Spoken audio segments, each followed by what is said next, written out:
The story of Odin and the Mead of poetry can be found in multiple poems from multiple perspectives. Odin tells it himself in the Havamal, and it is told by Brage in the Skaldsbarmal. The Aesir are the Nordic gods that we all know and love, and the Vanir are another, different race of gods. After making a truce in their great war, they all spit in the same cut, and this creates the Kvasir, a wise being. Kvasir is then killed by malicious dwarves, and his blood is mixed with honey to make the mead of poetry. The dwarves continue with their killing. They murder a giant couple, and this is how the mead ends up in the possession of a giant called Sutun.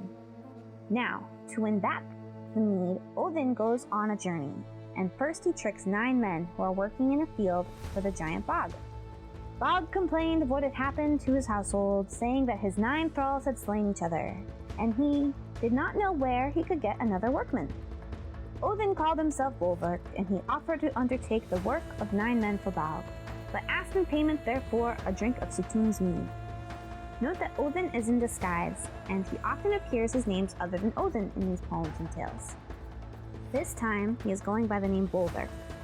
At first, Odin is willing to work in exchange for a drink of the mead, though he does order 9 men to set himself up in this position. When Bog is unable to secure Odin's drink of the mead, Odin convinces Bog to get the mead by the aid of some trick, and he convinces this giant to drill a hole into the cave of Sutun.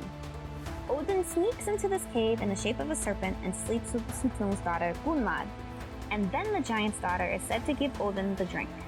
In the Havamal, Gunmad gave on a golden stool a drink of the marvelous mead.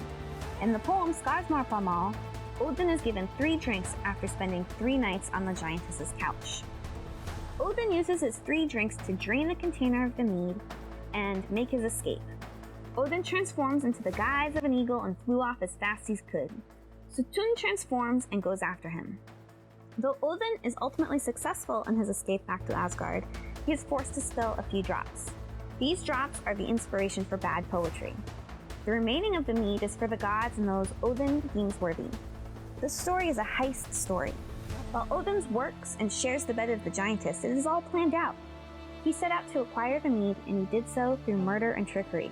This is not a story of exchange or sacrifice, but shows the moral ambiguity of Odin.